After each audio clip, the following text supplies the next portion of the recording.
Hi everybody, I'm Aisha and today we're here with Mr. Deekshith Pai, who is an aspiring journalist and a history enthusiast.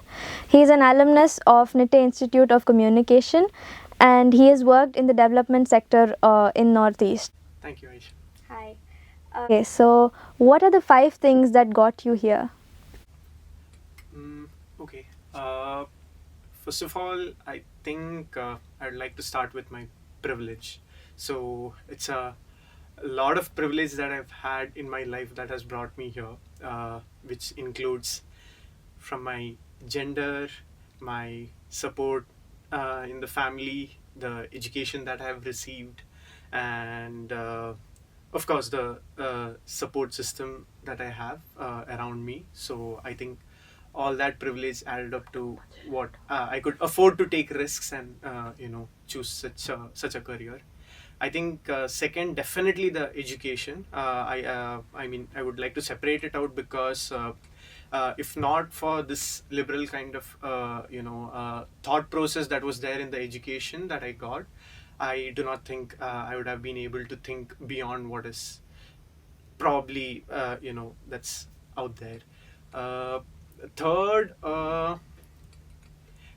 specifically the mentors that I have had in my life, both in the workspace, say, as you mentioned earlier, the development sector.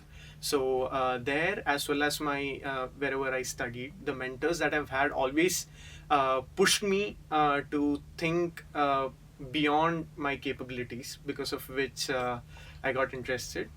And last but not the least, my current set of friends who are also my teammates.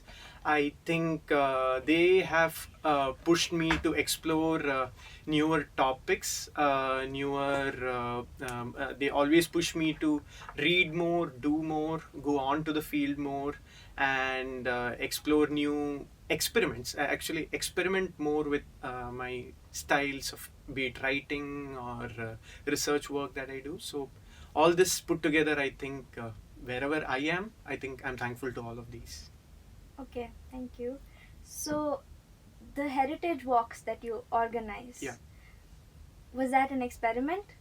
Uh, Definitely yes, for Mangalore, because so you have always had heritage walks in other bigger cities or cities or towns with heritage importance. Say, for instance, you have uh, heritage walks in Chennai. You have it in Kolkata, Kochi, Goa, Delhi. So we definitely took inspiration from that, as well as we in Mangalore there is INTAC, that is Indian National Trust for Art and Cultural Heritage, who have been exploring the idea of heritage walk to create an awareness in the people.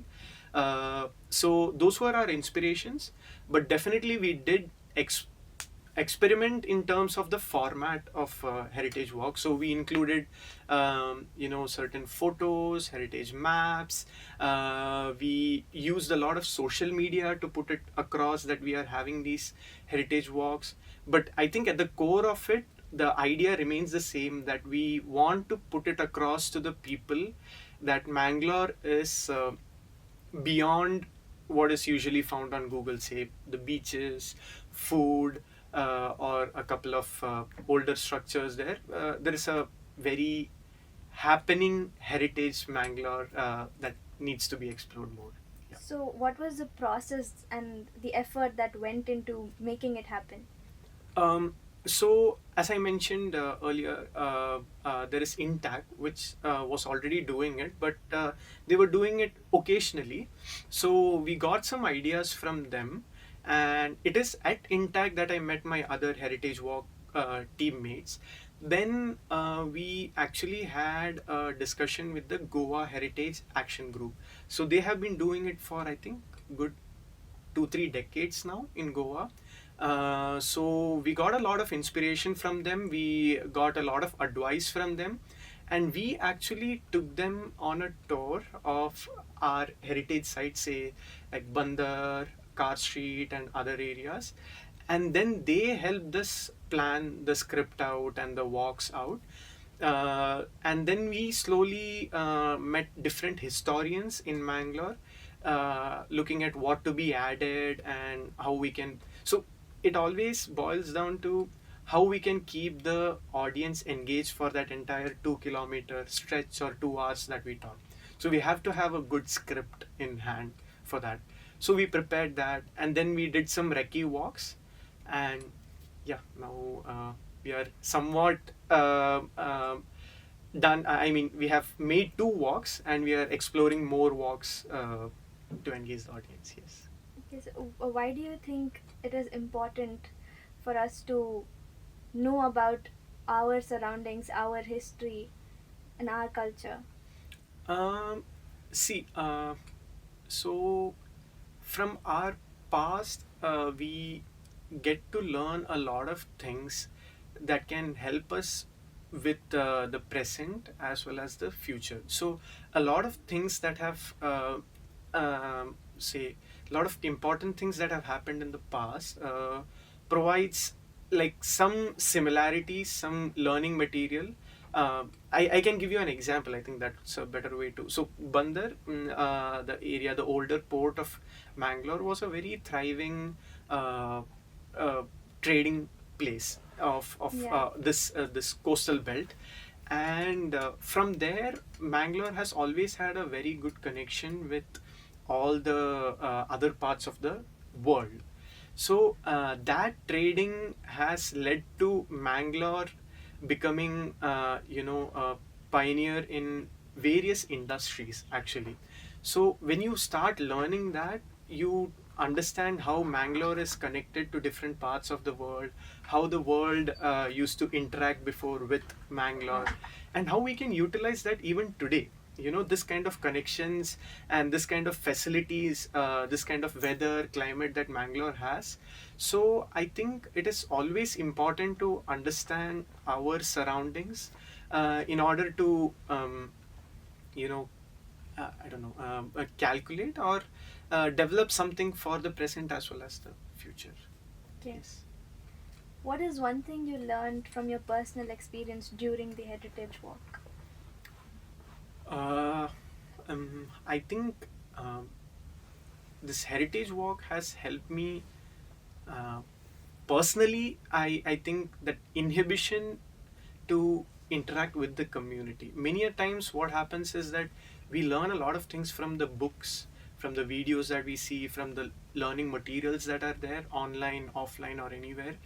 But I truly believe that the community who has been living there, who have been working there, are the best resources for everything. Oh, of course, I'm not, discrediting the resources that are there, but what we often overlook is the interaction with the community. So, for our heritage walk, we have had interactions with the community who work in Bandar, who work in Car Street, gotten their stories, gotten their family histories, to understand how they as a family or them as individuals saw this development around them. So I think that has been a great learning for me. So, what is your favorite part about Mangalore's culture and tradition? Something you discovered while you were working on the heritage walk?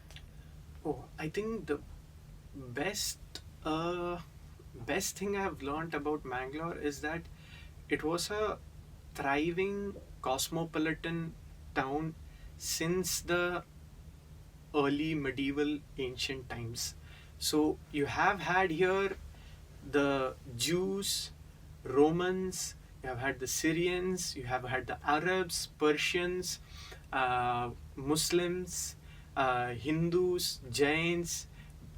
In this, you have, say for instance, in the Muslims, you have had Gujarati Muslims. In Gujarati Muslims, you have had the Daudi Bohras or the Kachi Memons and the Biari speaking people, and all of them, all of them were in that one port area called as Bandar. And to know that they were all working together, and to know that they were all trading. I mean, see, there's no romanticization that there were no fights or there have been no conflicts at that time, but this is to understand that Mangalore was a cosmopolitan town from that era, and there was a chain of labor that used to happen. So even today, you go to Bandar, you see a merchant who is at least like 50, 60 years old, can easily speak 6 languages over there. So I think this is really great for a place, and I was really taken aback when I was learning about this, and this is, I think, iconic about Mangalore. So I think we need to learn more about this and learn it for the present times, because the tension right now on the lines of, say, religion or caste or the languages is so high that this is where, like I was telling earlier, that we need to relook into our past about how things are happening in today. So yeah, I think this has been what I love about Mangalore. Okay, so last question. Yep. What are the future projects that you will be working on, or your goals? So definitely we want to take ahead this Heritage Walk project. We want to register it as a company, trust, NGO, or something like that, and take up more serious work beyond heritage. I mean, Heritage Walk will be a part of it, but we want to do more work in the conservation space, awareness space, and things like that. On the other hand, my interest is in documentary photography and writing. I want to get into serious documentary making, mainly in print, in the areas of community history, trade history, and about Mangalore's culture as such. Thank you so much for being here. I'm really grateful to have had the opportunity to interact with a personality like yourself. Thank you so much, Aisha. It was great talking to you Yes. too.